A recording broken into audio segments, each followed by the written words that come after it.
la bienvenida a lo que va a ser la última mesa de lo que han sido 3 días, creo que muy fructífero, de mucho intercambio. Y el objetivo un poco de esta mesa de cierre fue, tuvimos 2 conferencias centrales, una el día martes, otra ayer, y la idea de esta mesa historiográfica tenía un poco por propósito convocar a algunos referentes dentro del campo para reflexionar sobre algunos ejes que pensábamos que podían ser interesantes para retomar mucho de lo que han sido hilos conductores a lo largo de estas jornadas. Así que bueno, la mesa central de este seminario se llama Pasado y Futuro de los Estudios sobre Dictadura y la Transición, y nos acompañan Carlos de Masi, Vania Marcarián, Marisa Silva y Jaime Jaffe. La idea es estructurar el debate en torno a 3 ejes que vamos a ir planteando, y cada uno de los invitados va a tener más o menos 5 minutos para compartir algunas ideas sobre cada uno de estos ejes. Luego al final vamos a abrir el espacio para comentarios del público, intercambio, y abrir un poco la mesa para el debate y la discusión. Así que bueno, bienvenidos y bienvenidas nuevamente, y si les parece arrancamos. El primer eje que habíamos planteado es justamente tratar de identificar cuáles fueron para ustedes los grandes momentos en la reflexión historiográfica sobre el pasado reciente, que incluye dictadura, democracia y después en Uruguay. Sobre qué aspectos consideran que se han avanzado, cómo se posicionan ustedes respecto a estos debates, cuáles son sus evaluaciones de estos momentos fundantes o que fueron puntos de inflexión dentro del campo. Así que bueno, abrimos el intercambio respecto a este primer eje y voy a proponer ahora arrancar en orden que están sentados. Sí.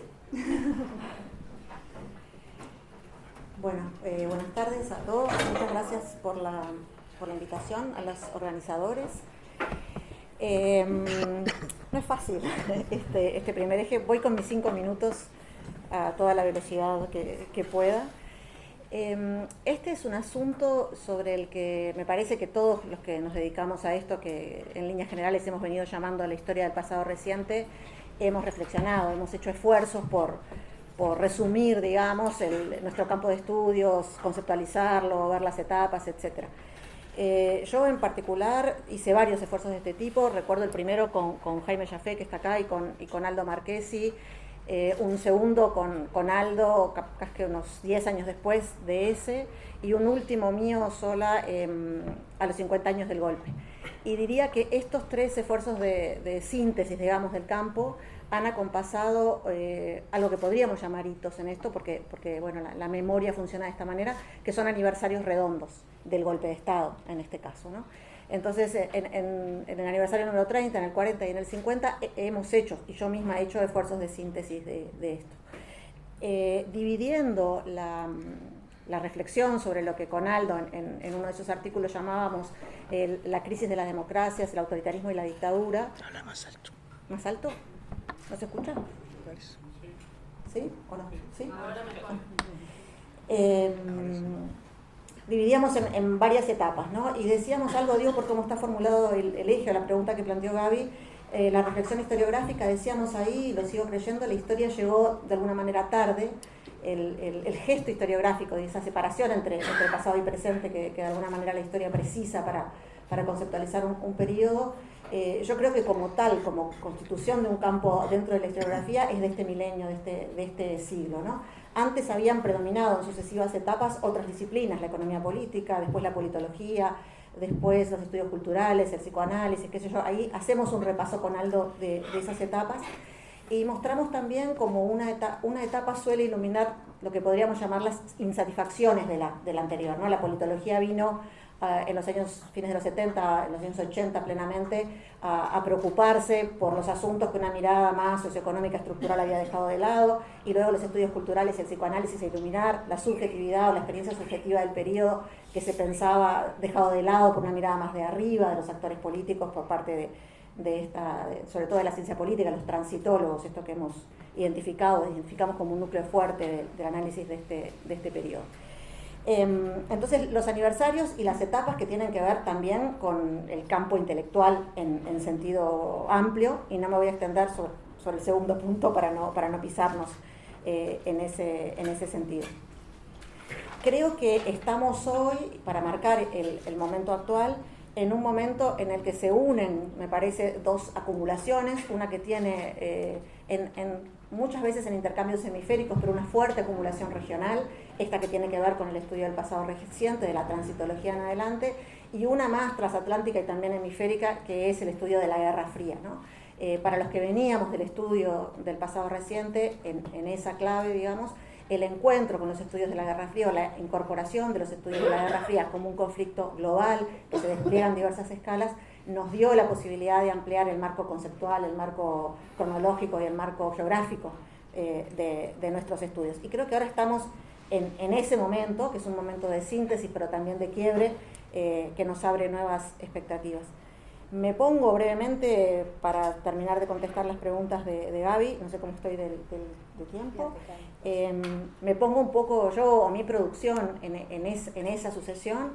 Yo empecé a estudiar estos asuntos en los años 90, cuando empecé a estudiar historia, en realidad como estudiante de historia, acompañando un poco eso de las insatisfacciones del periodo, ¿no? En el primer libro que tenemos sobre este asunto con Isabel Cose, que es 1975, Año de la Orientalidad, nos interesaba una mirada que era política, una mirada que era desde arriba, porque eran iniciativas históricas del régimen, pero nos interesaba mucho una serie de políticas, digamos, que habían tenido un impacto en la vida cotidiana de los uruguayos y las uruguayas, en este caso, más allá de las víctimas directas de las formas más traumáticas del terrorismo de Estado. Y ese movimiento me parece que fue muy de los 90 en ese sentido. Y bueno, en mis sucesivas, digamos, incursiones en este periodo, me parece que he ido acompañando también esos cambios del campo de estudios, incluso últimamente en esto que decía de la expansión, sobre todo de los marcos cronológicos y de las escalas a las que venimos analizando estos asuntos, con estudios que tienen un interés, una preocupación que podríamos llamar transnacional, por lo menos, o sea, por la imbricación a escala nacional de actores que circulan más allá de las fronteras nacionales. Pero, perfecto, ya. Marisa, adelante. Bien, buenas noches a todos. Creo que sobre este asunto, sobre este eje en particular, han trabajado mucho Jaime, Carlos, Vania, Aldo. Por lo tanto, no voy a agregar nada relevante a lo ya planteado y publicado, además, por ellos. A mí me gustaría destacar solo un ángulo, que es la relación problemática entre la configuración de este campo de estudios y el contexto histórico. Es decir, la posibilidad que tuvimos en estas 4 décadas de protagonizar un nudo que teóricamente teníamos claro, pero es distinto ser protagonista. Está claro que la historiografía es un emergente de un determinado contexto histórico, como lo son todas las creaciones humanas, y que en estos 40 años se fueron sucediendo presentes y que esos presentes fueron construyendo diferentes pasados. El asunto, con sus diferentes asuntos, problemas, silencios. Lo que quisiera destacar yo es que los académicos que se han dedicado a esto han protagonizado ese nudo, ese cruzamiento. Yo señalaría 4 momentos claves en estos cruzamientos, que como todas estas cosas no tienen forma de causa-consecuencia, no son un resultado matemático, sino una cosa mucho más compleja entre la realidad y lo que se fue produciendo. El primer momento lo ubicaría en la segunda mitad de los 80, cuando el pasado reciente todavía no era ni pasado ni reciente y no pudo construirse como objeto de estudio, más allá de que aún en ese momento aparecieron algunas obras. El segundo cruzamiento lo han estudiado acá los Baña, Aldo, todos, lo que significó el silencio en la sociedad después de la ley de caducidad y el silencio historiográfico de comienzo de los 90. Silencio historiográfico de los 90 que en la segunda mitad tiene algunos oasis en algunas producciones de investigación de quienes en aquel momento eran jóvenes, bueno, no lo son tanto, pero en aquel momento eran jóvenes, y que resultaron a la larga especialmente fecundas, ¿no? Un tercer cruzamiento es cuando cuando, bueno, después de la reinterpretación de la ley de caducidad, etcétera, todo lo que sabemos todos, se crea y se consolida un campo de estudio sobre el pasado reciente. En esta consolidación ha habido además continuamente una ampliación de perspectivas, de escalas, de protagonistas, de sujetos, de preguntas, ha sido continuamente una ampliación. Y un cuarto cruzamiento que creo que tiene que ver con el campo de estudio específico de las derechas, que seguramente vinculado con la emergencia de las derechas en el mundo y en el continente. Lo que yo quería preguntarme es qué consecuencias ha tenido para la comunidad académica protagonizar este itinerario de cruzamientos, de tensiones, de nudos entre la historiografía y cada coyuntura histórica en estos 40 años. Vivir en carne propia esto que teóricamente podía ser muy obvio, que es que tiene otra envergadura, porque eso delinea cada uno de los itinerarios académicos de los que están acá, o de los que están por ahí, define la agenda de investigación del equipo al que se pertenece, define la agenda de investigación de los colegas. Tengo la impresión, un poco desde afuera, que ha habido un aprendizaje colectivo que generó un importante sentido de pertenencia a un quehacer grupal.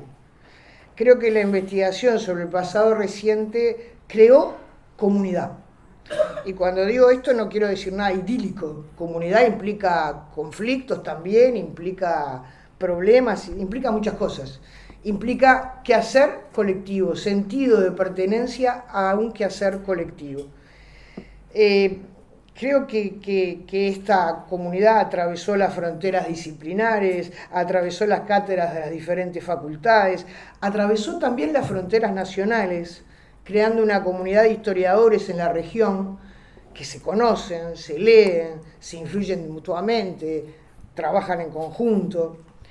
Dicho de otro modo, los historiadores a lo largo de estos 40 años, me parece a mí, han estado cada vez menos solos.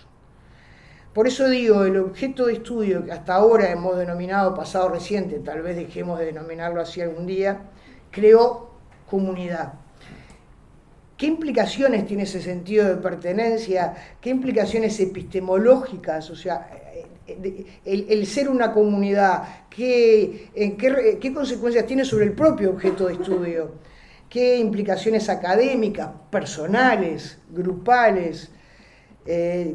¿Qué significa para cada uno esto? Bueno, cada uno de los que están acá lo podrá contestar.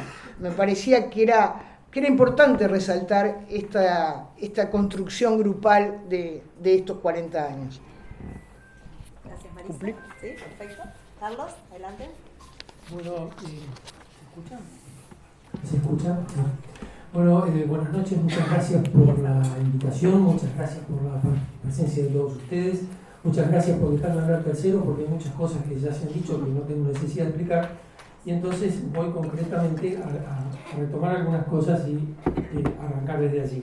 Es cierto lo que dice Vania, lo dice claramente, es decir, la historia llegó tarde, pero la historia estaba muy atrasada. Es decir, fíjense que cuando yo iba a la facultad, y tengo mucha memoria porque era a principios de los 70, el vallismo era un tema de apertura, ¿sí? De una novedad para estudiar. ¿No? Íbamos al seminario de Juan O'Donnell para estudiar la década del 30, estábamos en los años 70, y eso parecía una novedad.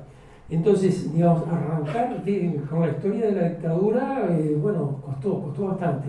Primero porque cuando uno quería hacer la historia de la dictadura no había ocurrido esa fractura epistémica, así decir, bueno, algo quedó en el pasado, y entonces, digamos, todo lo que veíamos y observamos, todo de la dictadura. Entonces, ¿cómo hace uno para construir la historia de todo lo que está ocurriendo a la vez?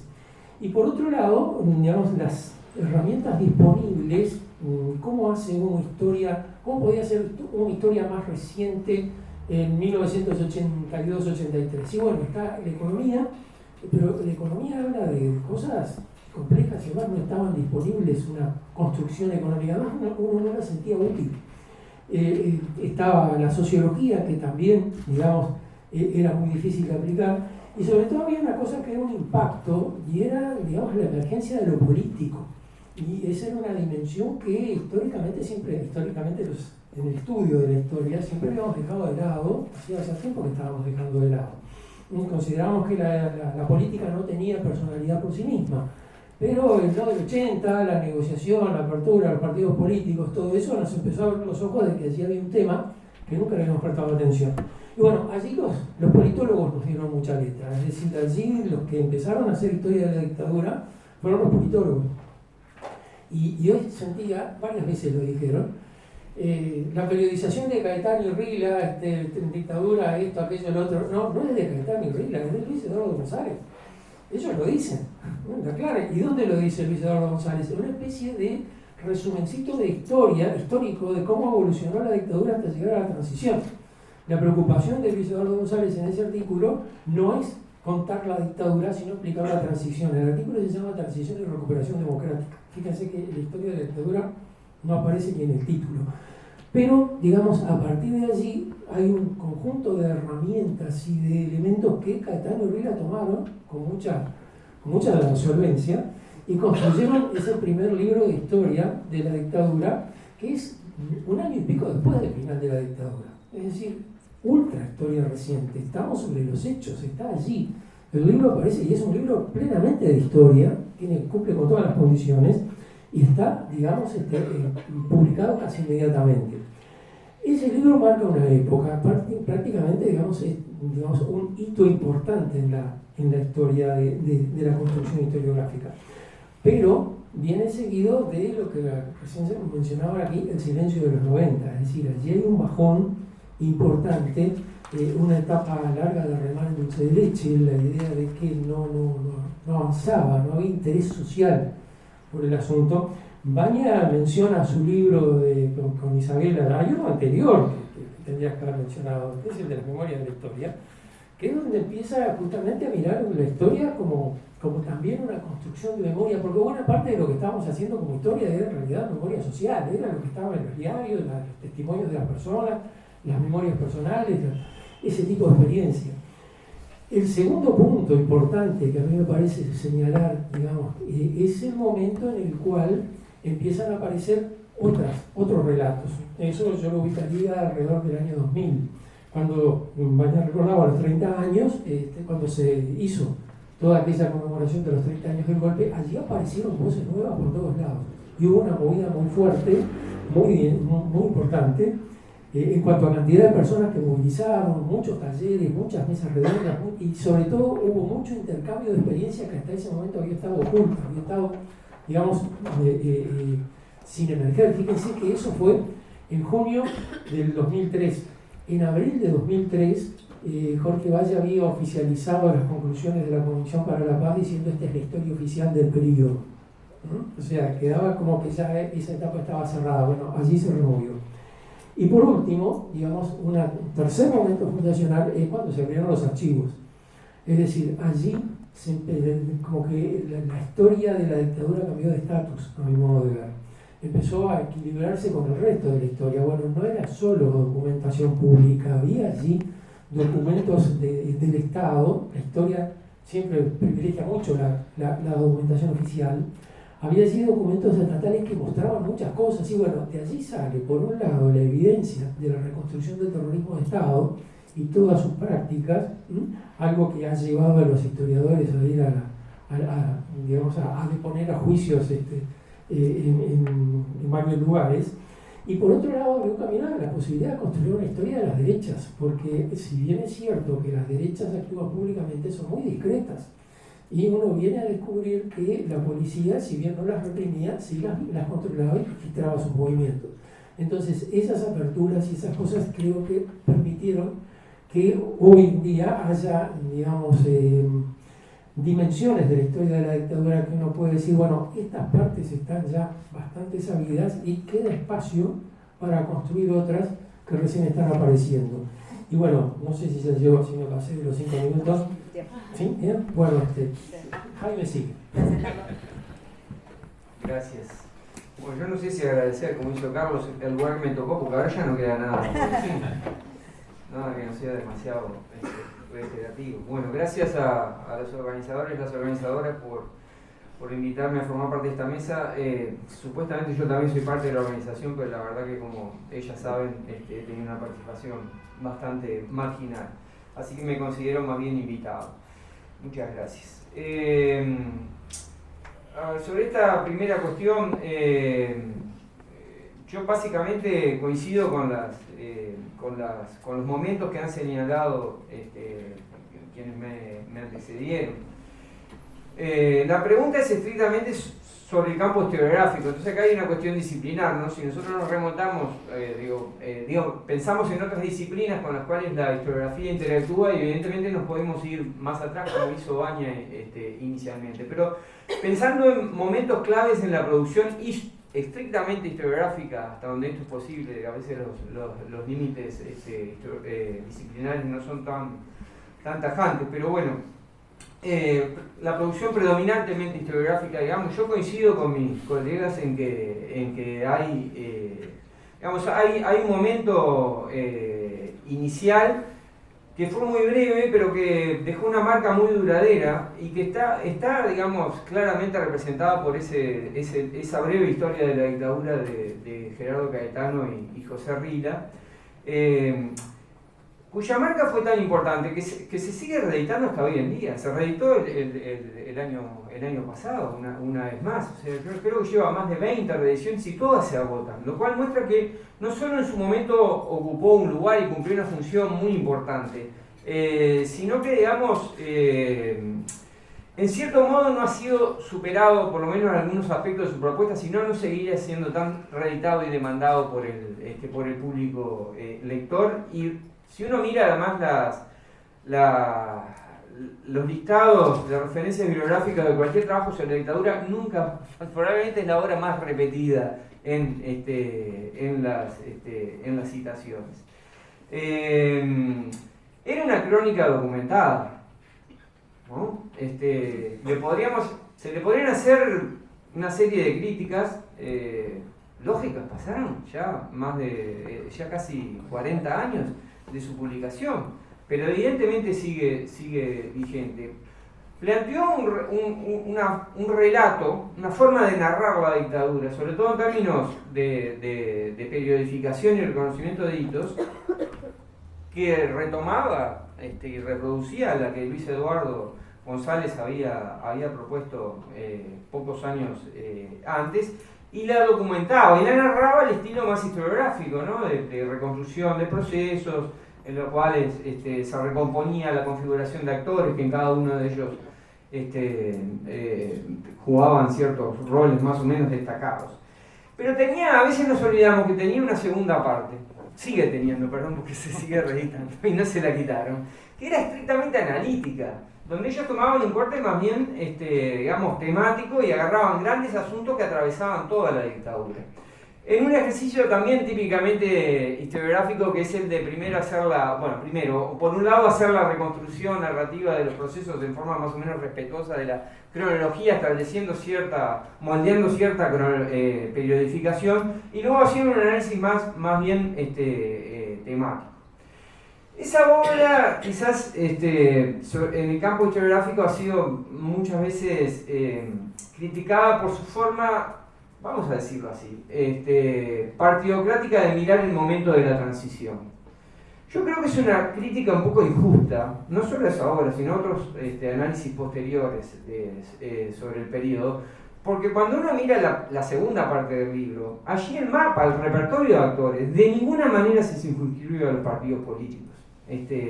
Y hay, por ejemplo, un apartado bastante importante dedicado al papel de los movimientos sociales en la salida de la dictadura y su interacción con los partidos políticos. Pero bueno, ahí hay un primer momento. Ya me sé mucho. Me quedan 30 segundos.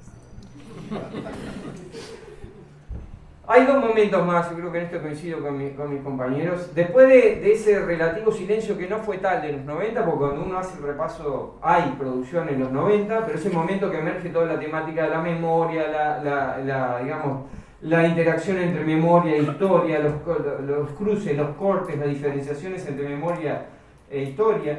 Allí hay un libro muy importante, digo, yo sin duda creo que el que Baña escribió con Isabela es importante, está colocado en ese terreno de la memoria y de la historia a partir de un evento puntual que fue el año de la orientalidad, pero hay un libro muy importante que coordina año y que todavía no, recién se estaba como metiendo en el campo historiográfico, que creo que no anda hoy por acá, que es el libro Uruguay Cuentas Pendientes de Álvaro Rico.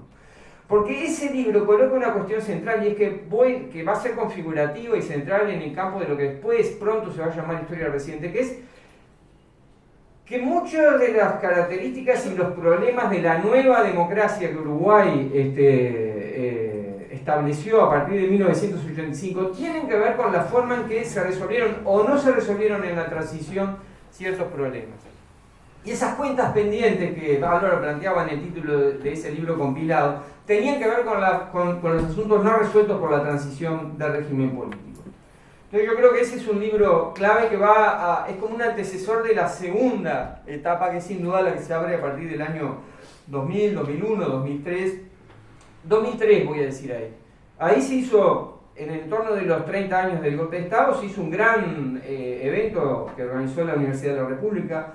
Álvaro fue protagonista, Carlos, porque ahí el sello jugó un papel muy destacado, se sumó Baña, que no estaba en el sello, me sumé yo, que no estaba en el sello, bueno, Aldo creo que tampoco estaba en el sello en esa época. Se hizo una movida importante, y de ahí, y un seminario que se hizo al poco tiempo, a las 2 semanas creo, del 27 de junio, que organizaron Aldo y Baña, que se llamaba ¿qué hay de nuevo en los estudios sobre el pasado reciente? 2, 3 y 4 de julio de 2003, Cabildo de Montevideo.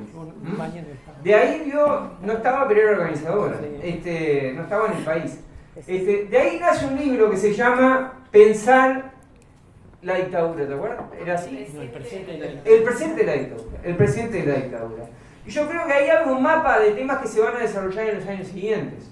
Fue realmente un libro que mostraba un cierto estado de la cuestión y la preocupación por impulsar un campo de estudio que en la década anterior había sido relativamente abandonado.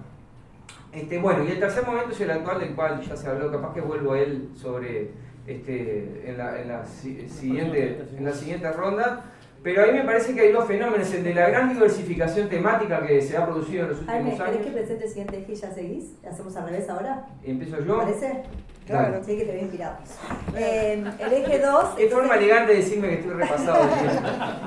8 minutos. El eje 2 que tenemos acá para proponer el intercambio tiene que ver con los vínculos del campo de estudios con debates públicos sobre el periodo. Y ahí considerar actores, tensiones en este proceso, ya sean académicos y no académicos, y también cuáles fueron las principales tensiones, los puntos de disputa y los desacuerdos. Así que Jaime, puedes seguir y ya puedes articular. Gracias. Bueno, me quedan 2 minutos entonces. Empezá de vuelta. Bueno, a ver, acá yo creo que en esto de cómo los historiadores intervienen o intervenimos en el debate, yo acá siempre me desdoblo porque soy historiador, soy politólogo, entonces a veces hablo como si fuera otra persona, a veces me pongo adentro. Pero cómo los historiadores intervienen y las historiadoras intervienen en los debates públicos y cómo se cruzan con otros actores que también son constructores de sentidos sobre el pasado. Acá pasamos de aquel lema de Sanguinetti, que en el debate sobre la ley de caducidad en algún momento dijo, dejémosle el pasado a los historiadores, ¿se acuerdan de eso? En algún momento dijo, no pretendamos nosotros los políticos resolver los problemas del pasado, dejemos que eso se encarguen los historiadores. Ahora, cuando los historiadores empezamos a meternos con eso, apareció todo lo de la historia hemiplégica, y bueno, y llegamos ahora que es un nuevo desarrollo de la historia hemiplégica, que es lo de la batalla cultural, ¿no? Donde los historiadores somos parte de una batalla cultural en las cuales hay una disputa por el pasado que es cierta, pero en las cuales supuestamente la gran mayoría de los historiadores en Uruguay no realizan su tarea profesionalmente, sino que están en servicio de la construcción de una cierta versión interesada del pasado, que además es funcional a un partido político que tiene nombre y apellido, el Frente Amplio. Entonces, acá evidentemente los historiadores se vieron, digamos, por un lado jugaron un papel muy importante a partir de yo creo que sobre todo a partir de que se constituye, porque eso le da visibilidad, la comisión de historiadores que convoca a Tabaré Vázquez en el año 2005 y convoca a Gerardo Caetano, a José Pedro Barrán y a Álvaro Rico para llevar adelante una investigación sobre el destino de los ciudadanos uruguayos detenidos desaparecidos. Pero como ellos hicieron algo muy bueno, además de convocar a una cantidad de gente a realizar ese trabajo con ellos, que fue decir, bueno, no, pero esto no se puede resolver así. Lo que hay que hacer es reconstruir el contexto histórico de la desaparición de las personas para tratar luego de encontrar, primero, a partir de ese contexto, iluminar las desapariciones como un mecanismo en el contexto de la represión política. Por eso fue una verdadera investigación histórica, más allá de que estaba centrada en una cuestión puntual que tenía que ver con un número bien determinado de uruguayos y uruguayas que habían sufrido la desaparición. Y eso se juntó con que cuando llega al gobierno del Frente Amplio, José Pedro Barrán tuvo una preocupación muy fuerte, que se tradujo en política pública, de introducir más intensamente la enseñanza de la historia reciente en los programas de primaria y secundaria. Y ahí es que, bueno, los historiadores pasamos a estar en el foco de la tormenta de los políticos de blancos y colorados que nos acusaban de ser parte de un operativo del Frente Amplio para construir una cierta versión de la historia. Yo mirando a veces, repasando las cosas que dijimos en aquel momento y las cosas que escribimos y los programas de televisión que hicimos, porque al final los famosos cursos terminaron siendo programas de televisión, creo que salimos bastante bien parados y paradas. Hicimos bastante bien nuestra tarea y bastante lejos de la imagen pública que desde el sistema político se intentó construir de nosotros, como meros operadores de un partido político. Estoy repasado, pero creo que hay una cuestión central, ¿no? ¿En qué momento estamos en este cuestionamiento político al profesionalismo con que los historiadores y las historiadoras uruguayos realizan su tarea, en referencia a eso que debió llamarse en aquel momento pasado reciente, sobre lo cual hablaremos ahora? Gracias. Ahora terminaste antes de los 5 esta vez. Pero eran 2. Ah, bueno. Carlos. Se pasó el Bueno, sí, hay acá una cosa interesante, y es que, bueno, naturalmente siempre la historia se construye en diálogo con el resto de los actores sociales. Y entonces, digamos, la historia reciente también tiene eso, y tiene, digamos, una cosa muy interesante, y es que en general tiene un diálogo bastante conflictivo con los otros actores sociales, con todos. A nadie le gusta lo que la historia reciente tiene para decir. Cuando ahora recordaban que se decía en los años 2006, 2007, sí, los actores son operadores del Frente Amplio. Yo recuerdo un diputado del Frente Amplio que me interpeló y me dijo, hay cosas que prefiero decírselas yo a mi hijo. ¿Sobre la sexualidad? Creo que no es el tema de la sexualidad. Es decir, a ningún sector político le caía bien. También cuando, bueno, con Jaime coordinamos aquel libro sobre desaparecidos y hubo familiares que nos reprocharon que había cosas que estábamos diciendo ahí o que tendríamos que haber dicho ahí que no habíamos dicho. Es decir, no le gusta a nadie. No le cae bien a los sectores sociales, les gustaría que a los movimientos sociales que la narrativa les diera más destaque o que se destacara aquellos aspectos que les interesan. También hay conflictos internos dentro de los movimientos sociales que nos vienen a pasar la cuenta a nosotros, es decir, ¿por qué no dijeron tal cosa? ¿Por qué no tal otra? Es decir, allí hay siempre un diálogo. Pero los diálogos que han sido más interesantes, en líneas generales, son dos. Uno, los que surgieron cuando ocurrió lo que Marisa decía recién, es decir, cuando se empezó a construir el campo y empezamos a discutir entre nosotros.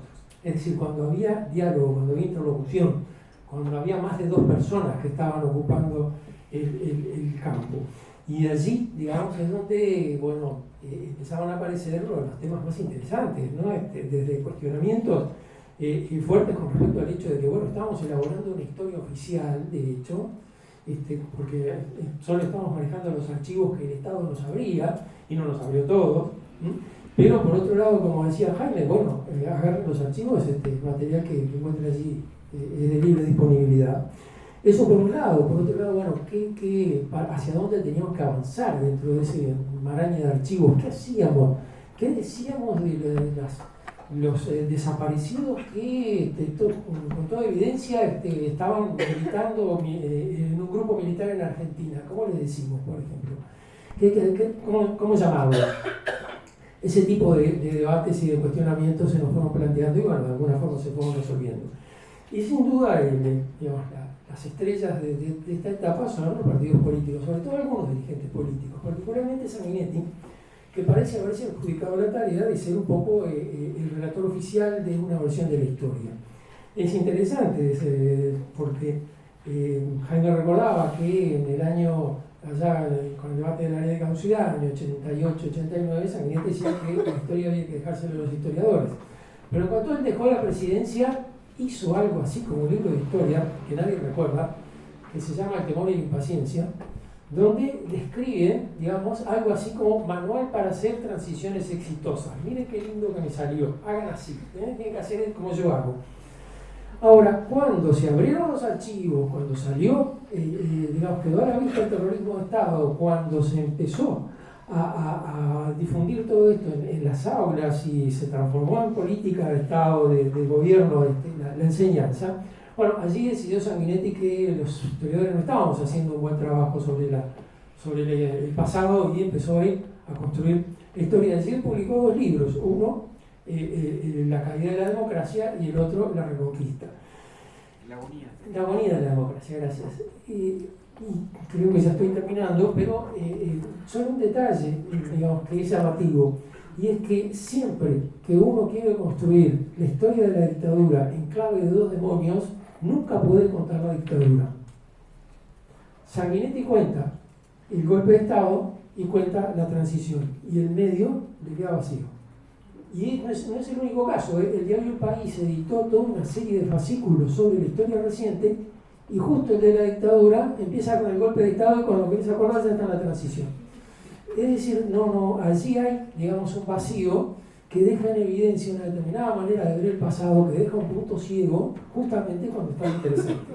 Y bueno, ese ha sido hasta ahora el tema de debate, primero con Sanguinetti y ahora con el doctor Lacalle, que parece dispuesto a tomar el relevo y hablar sobre la conspiración gramsciana y todo ese tipo de cosas. Gracias, Carlos. Marisa. Bueno, como decían Jaime y Carlos, en este campo de estudios, tal vez más que en otros, se vive con mucha intensidad las tensiones fronterizas, ¿no? Entre historiografía y periodismo, porque también eso, entre historiografía y las otras ciencias sociales, y en particular creo que vivimos la tensión entre historiografía y memoria en estos años, en algunos años más que en otros. En este sentido me gustaría destacar un asunto. Creo que la historiografía uruguaya se enfrentó a un desafío que no lo tuvieron, por lo menos no lo tuvieron con la misma intensidad y las mismas características, las comunidades académicas historiográficas de la región, y en particular hago la comparación con Argentina. Los actores, la mayoría de los actores del tiempo investigado, estaban vivos, al mismo tiempo que se convertían en objetos de estudio.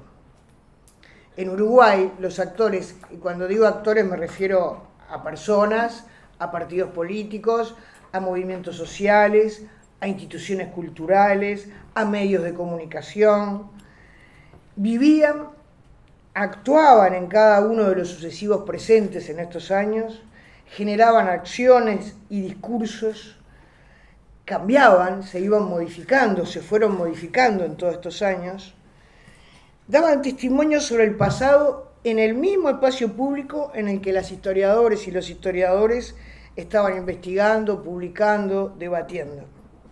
Testimonios sobre el pasado que muchas veces, como decía Carlos García, no eran presentados como tales y que se convertían de hecho en intervenciones políticas cuya función estaba vinculada a sus respectivos proyectos de futuro. Sanguinetti es un caso muy claro, pero no es el único, por supuesto. Esta simultaneidad no genera solo una problemática en relación con la memoria y con el uso político del pasado en relación al presente. Yo creo que genera además una dificultad para concebir en sí mismo el pasado como pasado. crea el desafío de no contaminar, o de tratar de no contaminar el pasado de la peripecia posterior que fueron teniendo esos actores.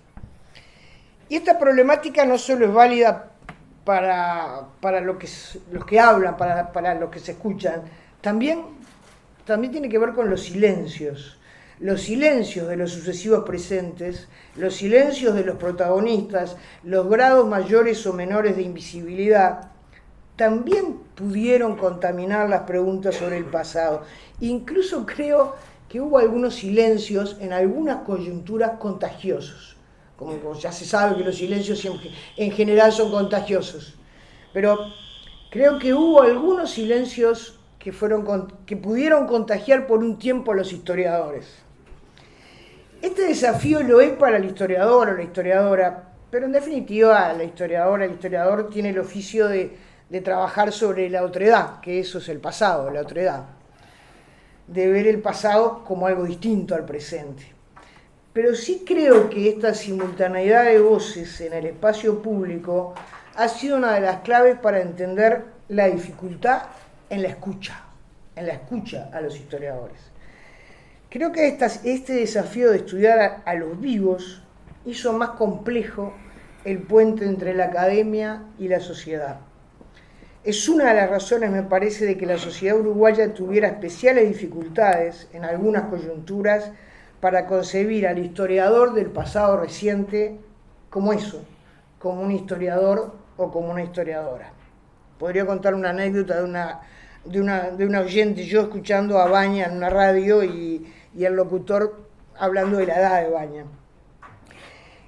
Yo desesperándome. Creo que en estos 40 años hubo momentos en que en la práctica no se podía concebir la figura del historiador, momentos en los que fue muy difícil lograr la legitimidad profesional requerida. Creo que hoy, en el año 2025, la comunidad académica de historiadores, más allá de lo que se diga ahora o de lo que decía Jaime de los partidos políticos, yo creo que se ha logrado, tras un arduo esfuerzo profesional, lograr un espacio específico en el espacio público como tal. Y por último, quiero señalar que a mí me parece importante que hay una generación de historiadores y historiadores sobre el pasado reciente que han nacido en estos 40 años. Es decir, cada vez hay más, hoy lo veíamos en las ponencias y todo lo demás, en estos días, hay cada vez más historiadores y historiadores que están estudiando el pasado reciente habiendo nacido en estos 40 años o en los últimos añitos de la dictadura. Me parece que esta es una novedad de los últimos años, que yo la celebro y que también me parece contribuye a lograr la especificidad de la voz del historiador en el espacio público, en la sociedad uruguaya. Muchas gracias, Marisa. ¿Baño? Bueno, ahora me tocó la difícil a mí de decir algo después de todo esto. Creo que se puede ir, como me parece que hicieron mis tres colegas, por este camino que es el de el proceso de autonomización, digamos, del campo académico, en especial del campo historiográfico, con respecto al campo de la memoria o los debates públicos sobre este pasado reciente, este pasado que no pasa, este pasado todavía abierto, este pasado traumático, ¿no? Y me parece que estoy de acuerdo con casi todo, creo que con todo lo que dijeron los colegas, la tensión entre la historia y la memoria, los problemas de vincularse con estos actores políticos de fuerte presencia en los debates públicos a lo largo del periodo. Claramente los hitos que marcan los momentos del campo son los hitos del debate público, sobre todo sobre los aspectos más traumáticos, los legados de la dictadura, marcaron el 89, el 2004, no son hitos internos, digamos, del campo de estudio, sino que son en vínculo con las discusiones, el proceso social de discusión del legado del autoritarismo en Uruguay. Y creo también que de alguna manera, yo por lo menos lo percibí muy fuertemente con los 50 años, por primera vez los historiadores fuimos llamados, en particular por los periodistas y en los medios, como si tuviéramos algo de verdad relevante para decir. Capaz que porque yo había pasado los 50 yo misma, era ese. Pero creo que hubo un cambio y que creo que ese proceso de autonomización es algo que podemos efectivamente constatar. Y me parece que se mide en los términos, en los hitos que han marcado los colegas. Me gustaría dar vuelta la pregunta, porque creo que hay un asunto más denso, un nudo más denso que nos ata al debate público sobre estos asuntos, y creo que capaz que hoy lo podemos empezar a percibir porque estamos, yo creo, en un momento de quiebre, de cambio también en ese sentido. Y es, en primer lugar, una obviedad, pero me parece que si se desglosa tiene su interés, es que los historiadores compartimos, en los términos más clásicos, qué sé yo, el régimen de historicidad que ha marcado la comprensión social de este periodo. Somos parte de ese mismo régimen de historicidad. Con esto me refiero a que la etiqueta del pasado reciente ha servido como forma de contarnos, de explicarnos como sociedad, sobre todo a partir del 85, acá Lito importa, cuál era nuestra relación con ese pasado que no pasa, con ese pasado abierto, ¿no? La idea de que había una temporalidad corta, en su versión más extensa, no pasaba de 50 años, que nos explicaba como sociedad, y que disociando, mirando críticamente algunos de esos procesos, sobre todo la irrupción de la violencia política como un factor externo, horrible, algo ajeno completamente al cuerpo social, ¿no? Que había que rechazar, estableciendo ese corte entre un pasado violento, un pasado donde las violencias estaban habilitadas, y un presente, el de la democracia recuperada, que solucionando en términos legales y de diálogo ciudadano esos conflictos, se ejercía como una especie de presente eterno, ¿no? Esa operación, me parece que con la distancia de los años y con la importancia de las generaciones más grandes que yo, de la mía propia y de los más jóvenes, el trabajo nuestro ha tenido, me parece efectivamente en el primer sentido, una acumulación que es importante para entender estos asuntos, pero el nudo estaba atado, ¿no? Entonces, en ese sentido, nunca nos desprendimos de ese régimen de historicidad, lo construimos, lo fortalecimos. Y eso tiene como enorme problema, me parece a mí, que esto que Jaime refería de las cuentas pendientes que Álvaro Rico planteaba en ese libro augural, muchas veces se recortó de nuevo al legado inmediato del terrorismo de Estado, del trauma de este periodo, ¿no? Entonces, la democracia, si resolvía ese problema, si resolvía el tema de los derechos humanos, eso se iba a instalar como un presente perfecto. Y me parece que las claves de esa forma de entender la temporalidad de la democracia recuperada están casi todas en el discurso predominante, hegemónico. Siempre hay otras cosas, ¿no? Me parece que los colegas también las han mencionado, ¿no? Pero el componente ético de comprensión del periodo, la validación del testimonio, el lugar de la víctima, la importancia del testigo, todo eso está también en nuestro trabajo.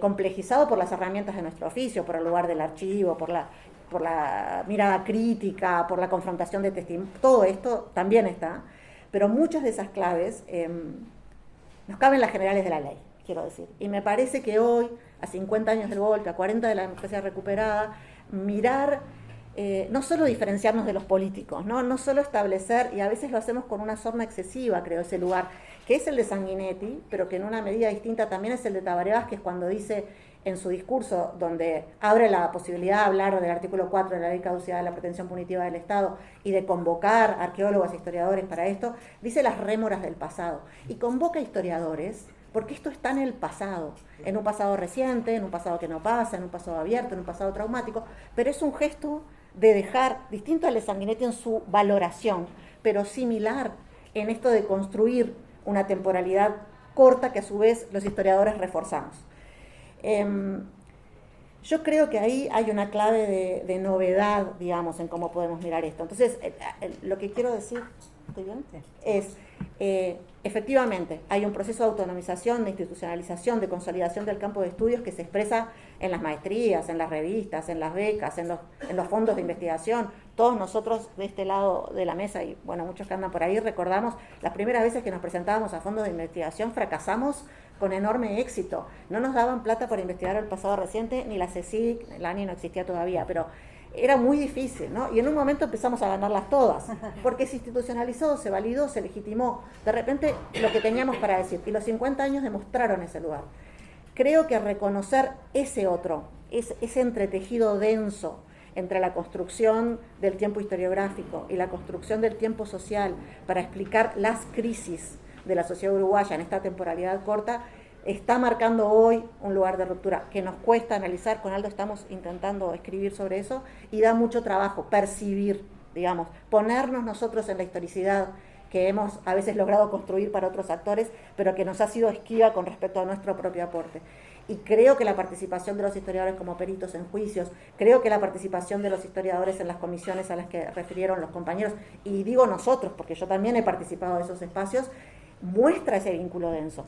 Y muestra un vínculo que desde mirada analítica, historiográfica y crítica, me parece que hoy estamos en condiciones no de mirar con sorna, ¿no?, sino de desatar en un sentido más complejo, porque si no nos va a ser cada vez más difícil pensar el futuro. Precisamos tiempos más largos para imaginar futuro. Precisamos, creo yo, una historicidad más amplia. Aquel gesto que en varios de estos evaluaciones del campo hacíamos de reintegrar la historia de este periodo excepcional, porque el pasado reciente es eso, excepcional, diferente a todo, ¿no? Es eso, es distinto. Bueno, precisamos romper un poco eso, no para eliminar el trauma social que por algo sigue vivo en los actores, sino para entender la larga duración. Entonces, bueno, quería ser abogada del diablo en esto, también porque me tocó última y pude basarme en lo que todos habían dicho. Por ahí quedo. Buenísimo. Bueno, me pasó algo bastante insólito, que fue que dije voy a resolver el orden de la tercera ronda de una forma creativa, y dije algo que le encanta a los sociólogos, una cosa aleatoria, y el peso del pasado hizo que fuese Vania, Marisa, Carlos y Jaime el orden que salió aleatoriamente. ¿Quién te va a creer?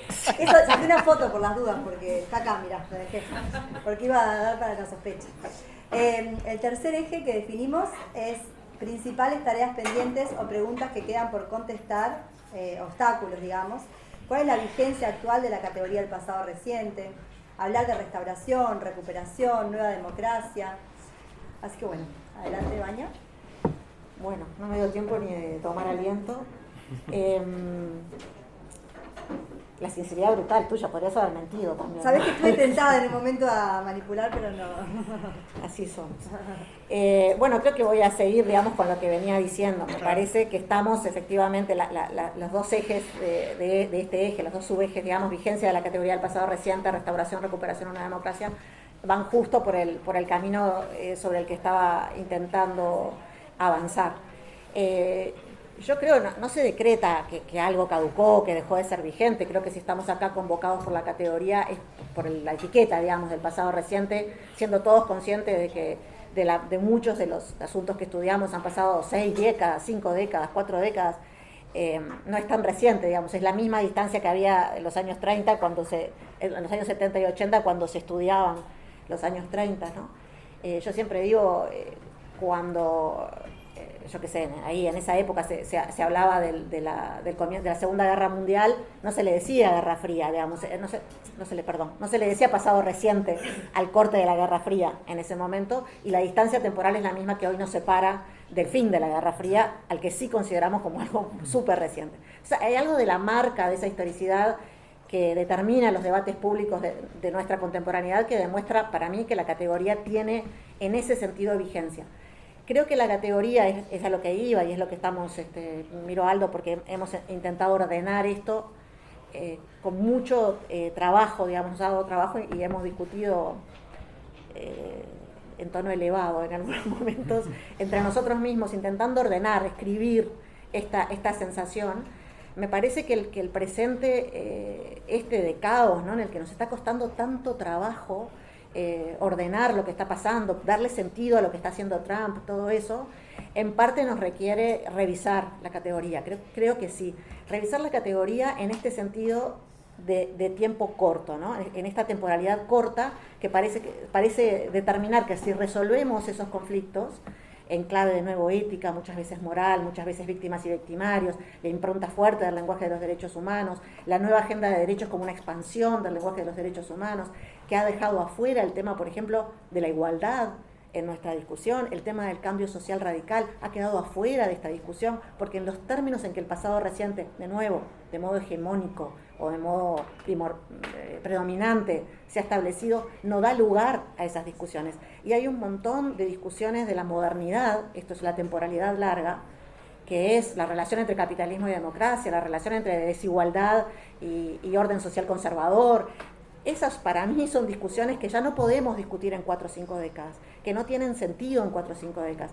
Ahí me parece que el campo de estudios de las derechas ha sido innovador, por más que yo vea un vínculo fuerte entre el campo de estudios de las derechas y el campo de estudios del pasado reciente, ha sido innovador en imaginar una temporalidad que por lo menos todo el siglo XX, ¿no? A través de la idea de anticomunismo, me parece que ha sido original e interesante esa expansión de la cronología, y me parece que podríamos mirar esas operaciones. Como sabemos, la cronología para los historiadores define la conceptualización. Entonces, algunas de esas operaciones de apertura de las décadas, de la cantidad de tiempo que consideramos, no es por veleidad, decir, bueno, ¿por qué no tenemos más décadas, más archivos? Es porque me parece que nos permitiría ver algunos nudos problemáticos, sacándolas de esta discusión, que el lenguaje de los derechos humanos, el lenguaje de la nueva democracia, el lenguaje de la concepción de la política en términos de víctimas y victimarios, la subcategorización de la categoría de víctimas, nos ha dejado en un lugar complicado para entender algunos de esos procesos. No puedo decir más que esto, digamos, lo único que estoy diciendo es que me parece que estamos en un momento de volver a pensar estos asuntos. Tampoco soy, obviamente, original, hay a nivel de otros países llamados de historiadores, hay incluso manifiestos llamando a algunas de estas cosas, hay una preocupación sobre el presentismo en la historiografía en general, ¿no? Sobre intentar resolver todo en unas pocas décadas. Y esto tiene muchos determinantes que tienen que ver con la circulación de los materiales de archivo, con los procesos de la digitalización y de la globalización. O sea, no solo se remiten a este problema conceptual que estaba planteando al principio, pero me parece que estamos en condiciones, yo diría, estamos necesitando destejer el nudo que planteé en mi intervención anterior. Gracias, Vania. Bueno, yo sé que no se decreta, pero creo que sí sería... Que ya es hora que dejemos el sustantivo y el adjetivo pasado reciente, ¿no? Podemos pensar en términos de la segunda mitad del siglo XX, yo qué sé, ponerle otros nombretes, capaz, no sé. Entiendo que no se decreta y que es mucho más profundo de lo que estoy diciendo, es lo que acaba de decir Vania, pero me parece que de alguna manera ya cuando hagamos seminarios o esto, aquello, ya podemos empezar a colaborar a sacar eso que ya no es el pasado reciente. Yo, cuando me plantearon esto de las tareas pendientes, fui muy concreta. Pensé en tres cosas, en tres ejes que me parece a mí que estaría bueno seguir trabajando sobre ellas. Después de haber estado 2 o 3 días en el seminario, creo que le agregaría algunas cosas, pero bueno. Voy a plantear tres tareas que a mí me parece que podrían ser pendientes. Una, creo que es imprescindible el desarrollo de lo que hasta ahora es una muy incipiente línea de trabajo iniciada por Javier Correa, que tiene que ver con descentralizar nuestra historia, ¿no? Creo que esta línea de trabajo de mirar esta etapa en todo el país no es solo una cuestión de historia local, no es saber cómo fue la dictadura en el departamento de Rivera, no, es otra cosa, es tratar de ver las redes profundas que sostuvieron algunos consensos y que construyeron y que tienen algo de línea de larga duración. Creo que esto hay que verlo en la década de los 50, 60, 70, 80. Creo que el papel de los medios de comunicación, el papel de las instituciones en cada uno de estos, en los distintos lugares del país. Creo que una de las tareas pendientes para la historiografía es la ampliación del marco territorial. Me parece que el país está en un tímido proceso de descentralización y que la historiografía tiene que estar inmersa en ese proceso también. La segunda tarea pendiente me parece que tiene que ver con el desarrollo de una perspectiva de género sobre todas estas décadas. Creo que se ha comenzado a trabajar sobre ese asunto, pero creo que hay mucho más para explorar en relación a esa embestida conservadora, patriarcal que se produjo durante la dictadura y qué pasaba antes y qué pasaba después. Y creo que esa perspectiva está vinculada con ampliar, voy a usar una palabra que complicada, que es la palabra víctima de la dictadura. Yo creo que es una palabra que la hemos usado bastante mal, a mí no me gusta el adjetivo víctimas directas, por ejemplo, porque creo que no hay víctimas indirectas. Lo que sí creo es que hay que incorporar más sujetos, más territorios y más edades. Y en tercer lugar, la tercera tarea pendiente, me parece a mí, tiene que ver con construir una mirada global sobre la producción artística durante la dictadura y durante toda la década de los 80. Cuando digo producción artística, digo instituciones culturales, publicaciones, humor. Si bien la noción de apagón cultural está hace muchísimos años totalmente demolida, creo que es necesaria una obra que sume y cruce las numerosas investigaciones que se han realizado en cada disciplina y sobre cada institución. Tengo la sensación de que en este campo, en este plano, quiero decir, el estudio, hay una gran fragmentación. Hasta lo veo cuando veo la bibliografía, cuando se estudia la danza, o se estudia la música, o se estudia el teatro. Siento que, percibo, que padece de una fragmentación que no la padece, por ejemplo, en el plano político o en el económico, ¿no? Me parece que es preciso una obra que yo me la imagino con el formato de los partidos políticos que dirigieron Jaime Jaffe y Rila, me la imagino así, como una obra en la que se crucen y se sumen el teatro, la plástica, la fotografía, el humor, las instituciones, los espacios, las redes, una obra que incluya lo realizado en el país y lo realizado fuera del país, lo realizado en las cárceles y lo realizado en libertad, lo realizado como cultura contrahegemónica y lo realizado desde el poder, qué pasaba en el Sodre, qué pasaba en el Salón de Plástica, etcétera, etcétera, y esto en los 19 departamentos del país. Me parece incluso, hoy lo decíamos que también falta el estudio de la relación de los artistas con la región, en los 70, los 80, con Buenos Aires, con Brasil. Creo que una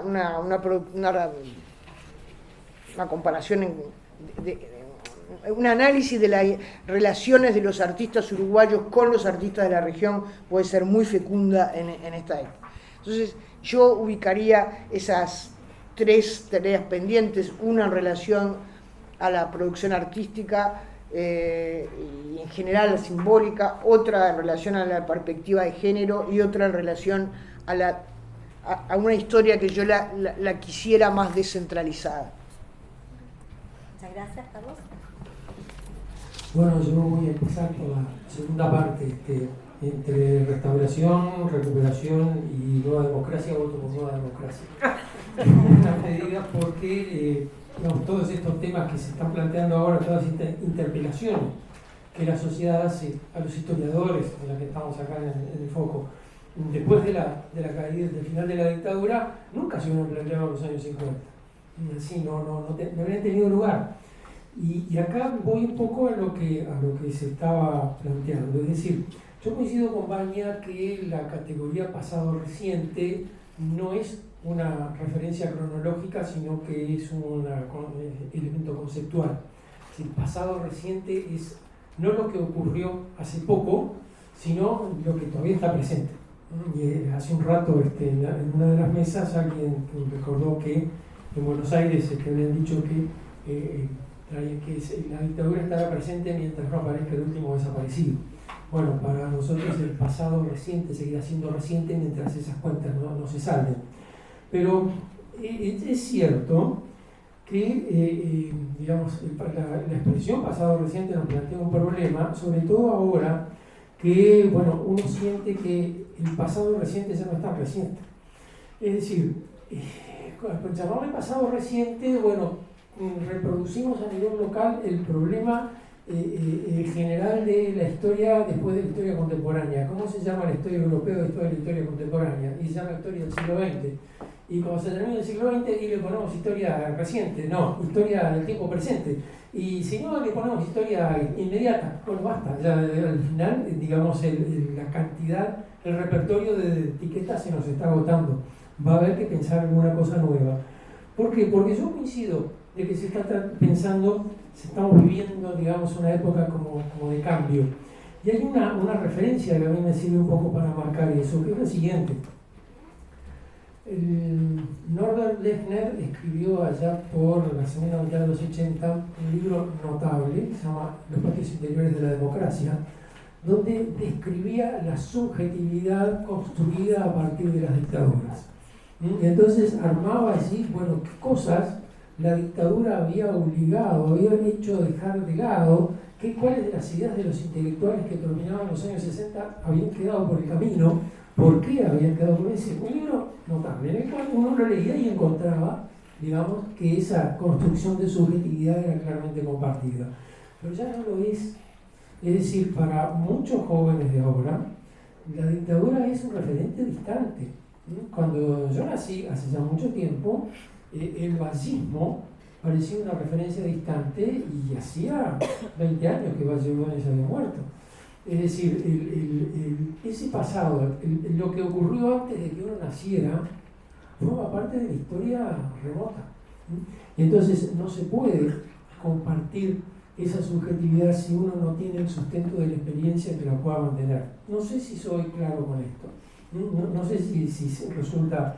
Entonces, creo que esa subjetividad nos permite y nos prohíbe, nos dejaba ver algunas cosas y nos bloqueaba otras.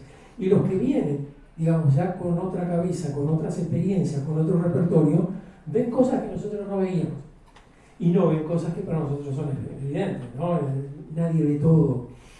Entonces, en ese sentido, creo que sí estamos en un cambio de época, sí hay una prueba, digamos, de que una etapa de la historiografía de la dictadura se está terminando.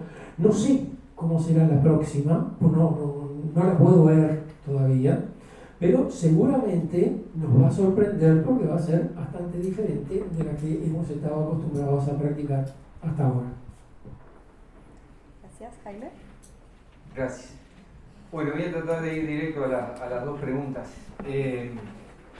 Sobre el tema de la vigencia de la categoría pasado-reciente, yo concuerdo con que hay cierto que fue útil en su momento, muy útil, porque reivindicaba la necesidad de incorporar a la investigación historiográfica un periodo en concreto, inicialmente de la dictadura, que estaba, digamos, vedado a nivel político, a nivel público y por autocensura de los propios historiadores. La anécdota que contó Baña es cierta, ningún proyecto de investigación en los años 90 tenía suerte dentro de la propia Universidad de la República. O sea, había una veda que era autoimpuesta en la comunidad académica, incluso dentro del campo historiográfico. Entonces, cumplió una función importante. Ahora, yo creo que también hemos llegado a cierto punto de agotamiento de la validez, digamos, conceptual de esa categoría, mucho más allá de lo cronológico. Pero creo, digamos,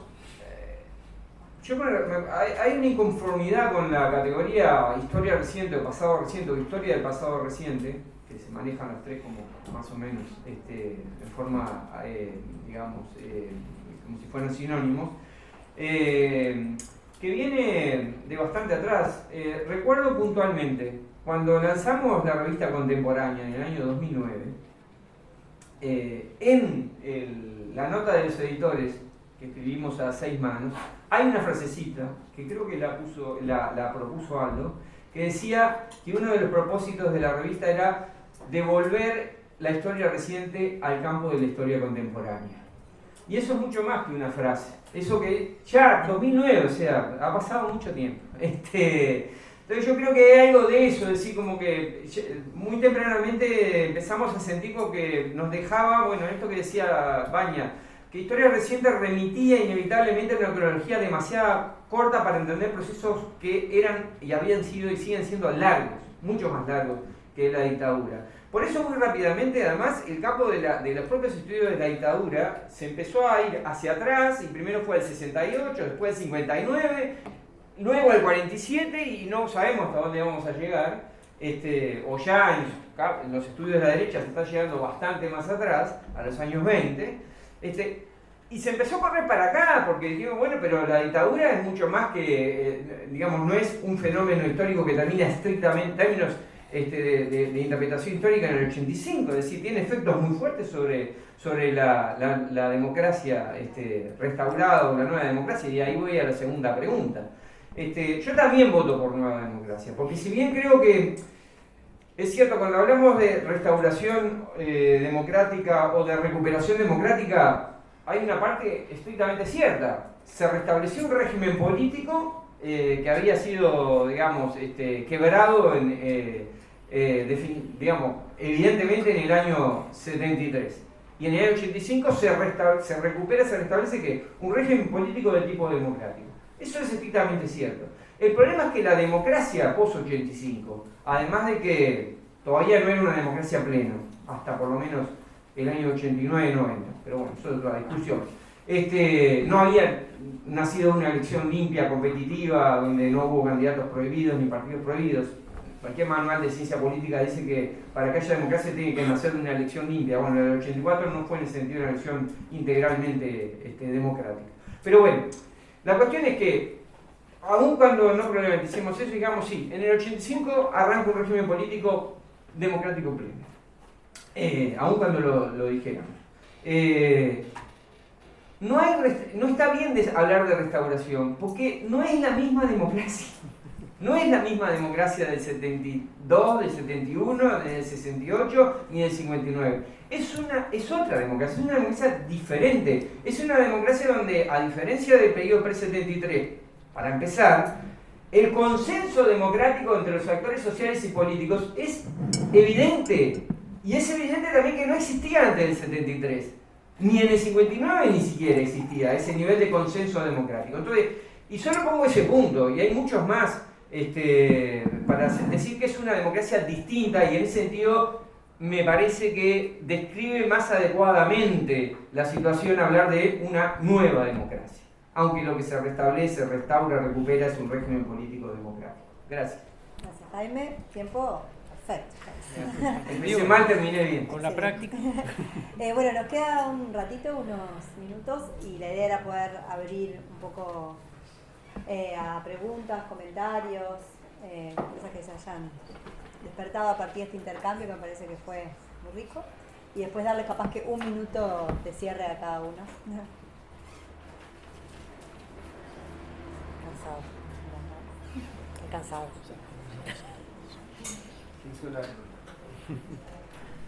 Fue un podrido. Seguro que... Yo te regalo mi minuto. Seguro que Aldo, ¿no? No, yo siempre me agarran cuando en el momento de silencio. No, te interpelaron directamente, dijeron que vos eras el autor de la frase. Eso cuando hay un problema en el grupo, ¿viste? Síntomas. No, más o menos llegué tarde, pero seguía la discusión y hay un punto ahí que en este seminario me pasó particularmente. Saquemos la discusión sobre el pasado reciente, todo esto, pero estos 40 años de democracia, ¿no? Y la relación que los historiadores, el campo de los historiadores, estableció, o sea, la reflexión se construyó desde un presente que intentamos construir una agenda para pensar esta democracia, con temas. Y yo siento que este presente, los problemas de este presente son totalmente alejados de la agenda que los historiadores construimos para pensar este último periodo. O sea, nosotros no pensamos la violencia como que es un fenómeno central en la sociedad uruguaya, o por lo menos obturamos pensar cierta forma de violencia que tiene que ver con estos 40 años de democracia. Nosotros no pensamos el tema del narcotráfico, el tema de las instituciones del lavado, nosotros no pensamos, es como medio existencial lo que estoy diciendo, digamos, como que hay, hay como un conjunto de asuntos que hoy son centrales en la sociedad uruguaya, los procesos de subjetivación individual, el ascenso de una cultura mucho más individualista en muchos sentidos, el proceso de consenso, de construcción del consenso de las élites. No sé, la sensación de alguna manera es que la agenda de los historiadores que hemos trabajado ese periodo quedó capturada por una agenda que está muy lejana de nuestro presente. es eso. Gracias, Aldo. Bueno, si les parece, entonces volvemos a la mesa para que hagan cualquier, ¿no?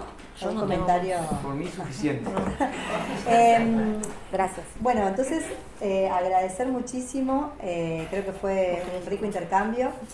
Me alegra mucho que lo estamos grabando porque me parece que va a ser un material de referencia. Y bueno, quiero sí extender ahora la invitación a que sigamos la conversación unos ratito más nomás, porque sé que estamos de temprano, pero previmos un cierre musicalizado. La idea es que haya como un momento de escucha de vinilos de música de los 80. Invitamos a Mauro Correa, que viene con su discográfica, Little Butterfly Records, vienen digitalizando música y discos de los 80, y bueno, hice una selección para hoy para dar cierre a este evento y poder conectar con este periodo desde otro lugar, de otros sentidos. Así que vamos a pasar al patio para terminar de dialogar ahí y bueno, y dar cierre a estas jornadas que han sido muy fructíferas. Gracias.